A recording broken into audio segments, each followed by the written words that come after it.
We know that animals in human care respond to hand gestures with behaviors that have been linked through operant conditioning.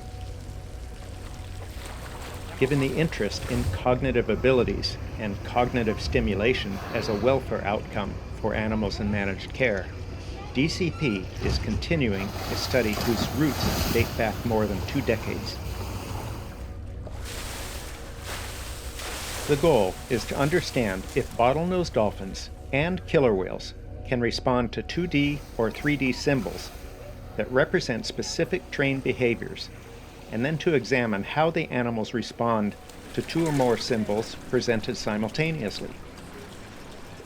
We saw the 2Ds, and we're doing the same thing with 3D symbols. So, for example, a teddy bear or water bottle, and we're going to present them the same way, so either vertical or horizontal.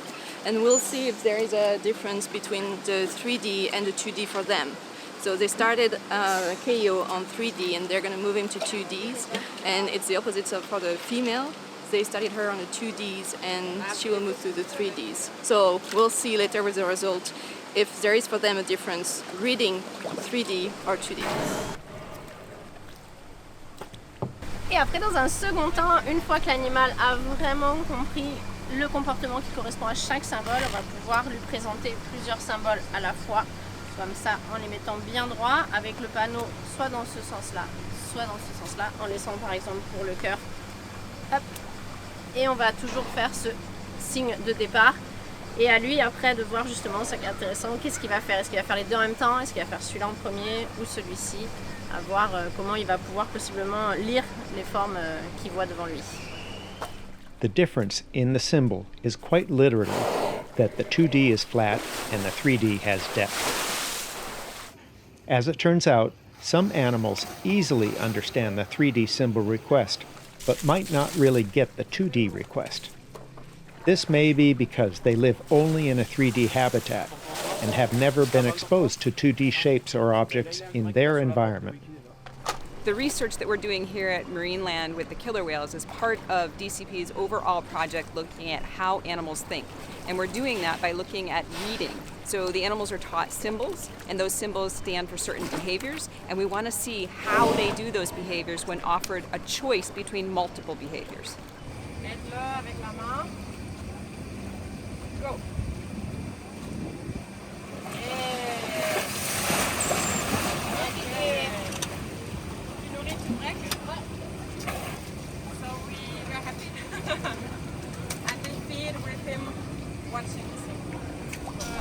On était très contents de lui, l'apprentissage n'a pas été facile, mais ça a été un grand challenge pour lui et pour moi-même.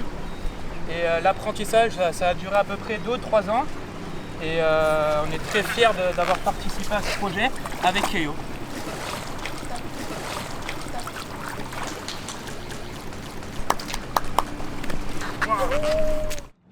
You know this one too.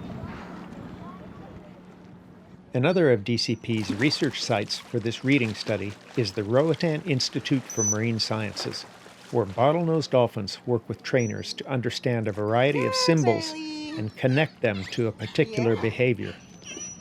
So smart. So Bailey knows, a solid 9, and then going on to her 10th and 11th one. What we could do, once she knows all 11 solidly, then we can line them up like next to each other. So I could have hula and let's say the whistle, like this, right? And now she has the option, which one is she going to read? She's gonna read hula or whistle, or which one is she gonna read first? Whistle on the right or the hula on the left? So it's gonna be seeing how she's thinking and which one she's going to choose, or is she somehow gonna do both at the same time, like hula and whistle at the same time, which would be really interesting to see. So that's one goal that we're trying to get to see, when they're going to read first, right, left, and if we're going to do the symbols together or the behavior together. So that's the next step with all these symbols. Yeah. If we're doing cognitive research with dolphins, we have to devise tasks which are interesting for them. It's the same thing as if we're doing research with 1.5 or 2-year-old children. We can't make them do anything, so we have to devise a task that that the kids want to do, that they find to be fun and enjoyable. And we have to do the same thing with dolphins.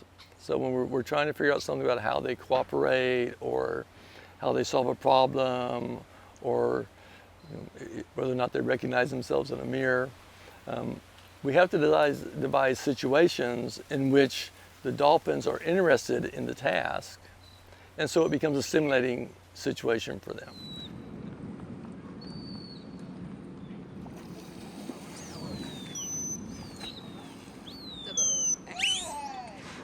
The greater objective to this research is to examine how dolphins think, to begin to understand how dolphins cognitively process visual information provided to them in a written form versus gestural cues.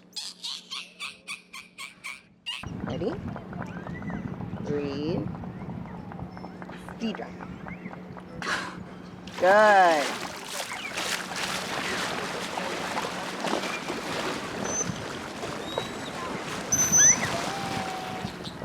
And good. Good job, Bailey. Yeah, you're so proud of yourself, aren't you?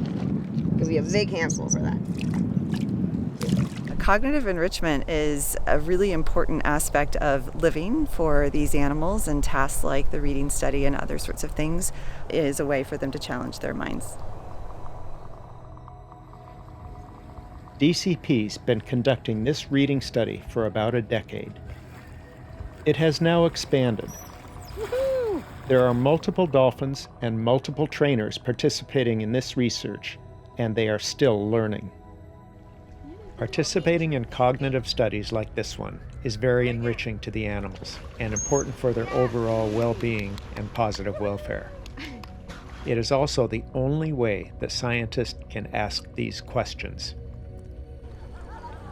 Having enriched animals displaying healthy behaviors helps guests to connect more with the animals and care more about their conservation.